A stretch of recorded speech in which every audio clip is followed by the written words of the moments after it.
नमस्कार, स्वागत आप सभी का YBN बिहार झारखंड में। मैं हूं आपके साथ मुदिता। पटना की एक शांत सी गली जहां हर सुबह सपनों की आहट होती थी, किताबों की खुशबू होती थी और भविष्य की तैयारी में डूबी एक नीट छात्रा अपने लक्ष्य की ओर बढ़ रही थी। लेकिन अचानक वही गली चीखों, आक्रोश और सन्नाटे की गवाह बन गई। नीट की तैयारी कर रही छात्रा की हत्या ने सिर्फ एक परिवार नहीं बल्कि पूरे बिहार को झकझोर दिया।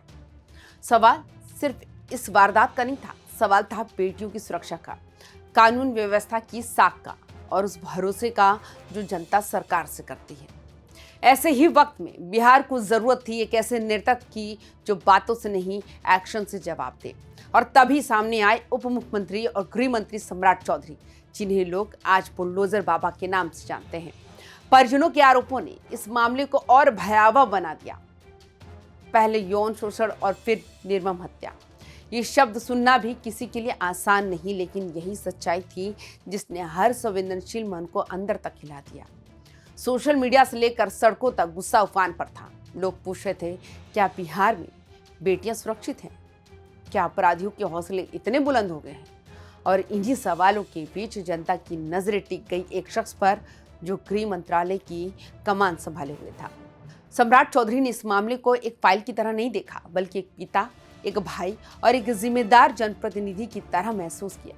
जैसे ही मामला सामने आया, उन्होंने बिना वक्त गवाए विशेष जांच टीम यानी SIT के गठन का आदेश दे दिया। सोशल मीडिया के जरिए उन्होंने साफ शब्दों में कहा कि ये जघन्य अपराध और उसमें किसी भी तरह की ढिलाई बर्दाश्त नहीं की जाएगी। ये सिर्फ एक बयान नहीं था, यह अपराधियों के लिए खुली चेतावनी थी कि अब बचने का कोई रास्ता नहीं है।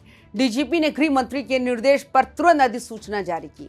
IG पटना जितेंद्र राणा के नेतृत्व में गठित SIT कोई साधारण टीम नहीं थी। इसमें सिटी SP परिचय कुमार के साथ महिला DSP, महिला इंस्पेक्टर, पुरुष इंस्पेक्टर, सब इंस्पेक्टर, ASI और कांस्टेबल शामिल किए गए। खास बात यह रही कि टीम में महिला अधिकारियों की मजबूत मौजूदगी सुनिश्चित की गई। ये संदेश साफ था कि ये जांच संवेदनशील भी होगी और निष्पक्ष भी। पीड़िता से जुड़े हर पहलू को गहराई से खंगाला जाएगा, बिना किसी दबाव और बिना किसी समझौते के। सम्राट चौधरी सिर्फ SIT बनाकर शांत नहीं बैठे, उन्होंने ये भी सुनिश्चित किया कि जांच पर कोई सवाल न उठे। इसी क्रम में ASP सदर और चित्रगुप्त नगर थाना प्रभारी को जांच से अलग कर दिया गया। ये फैसला आसान नहीं था, लेकिन जरूरी था।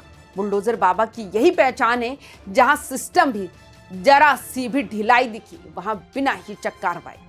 ये कदम उन तमाम अफसरों के लिए भी संदेश था कि अब लापरवाही की कोई गुंजाइश नहीं है। सम्राट चौधरी ने आदेश दिया कि IG पटना खुद रोज इस मामले की समीक्षा करेंगे, यानी हर दिन, हर घंटे, हर अपडेट सीधे शीर्ष स्तर पर पहुंचेगा।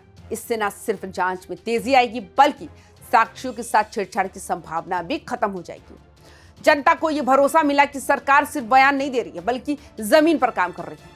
सम्राट चौधरी को बुलडोजर बाबा यूं ही नहीं कहा जाता, ये नाम उनकी कार्यशैली का प्रतीक है। चाहे अवैध कब्जे हो या अपराधियों के हौसले, उन्होंने हमेशा बुलडोजर की तरह सीधा और निर्णायक प्रहार किया है। इस मामले भी उनका रुख वही है, साफ, सख्त और समझौता रही। अपराधियों के लिए संदेश है कि कानून से बड़ा कोई नहीं है और बिहार में अब अपराध करना आसान नहीं रहा। कुछ लोग इस घटना पर राजनीति करने की कोशिश भी कर रहे हैं। कोई हार के बाद सियासी खामोशी तोड़ रहा है, कोई न्याय की लड़ाई का ऐलान कर रहा है, लेकिन जनता देख रही है कि असली काम कौन कर रहा है। सम्राट चौधरी ने ना तो कोई बड़ा मंच चुना, ना लंबी प्रेस कॉन्फ्रेंस की, उन्होंने चुना एक्शन। यही वजह है कि आज इस मामले में सबसे ज्यादा भरोसा उन्हीं पर जताया जा रहा है। यह मामला सिर्फ एक नीट छात्रा का नहीं है, ये बिहार की हर बेटी का मामला है। सम्राट चौधरी ने साफ कर दिया कि महिला सुरक्षा सरकार की सर्वोच्च प्राथमिकता है। सीट में महिला अधिकारियों की नियुक्ति, रोजाना मॉनिटरिंग और प्रशासनिक सख्ती, ये सब उसी संकल्प का हिस्सा है। ये एक संदेश है कि बिहार अब बदल रहा है और ये बदलाव सिर्फ कागजों में नहीं हुआ, हकीकत में भी दिखा। सड़कों पर, सोशल मीडिया पर, चाय की दुकानों पर एक ही चर्चा, अगर किसी से उम्मीद है तो वो है सम्राट चौधरी। लोग कह रहे हैं कि अगर बुलडोजर बाबा ठान ले तो अपराधी बच नहीं सकता। ये भरोसा यूं ही नहीं बना, ये उनकी पिछली कार्रवाइयों, उनकी नीयत और उनके साहस का नतीजा है। पटना नीट छात्रा हत्याकांड ने बिहार को गहरा जख्म दिया। लेकिन इसी जख्म के बीच एक उम्मीद भी जगी। उम्मीद उस नेतृत्व से जो डरता नहीं, जो झुकता नहीं और जो न्याय के लिए हर हद तक जाता है। सम्राट चौधरी ने यह साबित कर दिया कि सत्ता अगर संवेदना के साथ चले तो इंसाफ दूर नहीं होता। बुलडोजर बाबा का ये एक्शन सिर्फ एक केस की जांच नहीं बल्कि बिहार में कानून के राज की मजबूत नींव है। और यही वजह है कि आज बिहार की जनता कह रही है, अपराध चाहे कितना भी बड़ा हो, अगर सामने सम्राट चौधरी हो तो इंसाफ होकर ही रहेगा। तो आपकी क्या राय है हमारी इस वीडियो पर? आप हमें अपनी राय कमेंट बॉक्स में जरूर दें। बाकी तमाम खबरों के लिए हमारे चैनल के साथ जुड़े रहें। नमस्कार।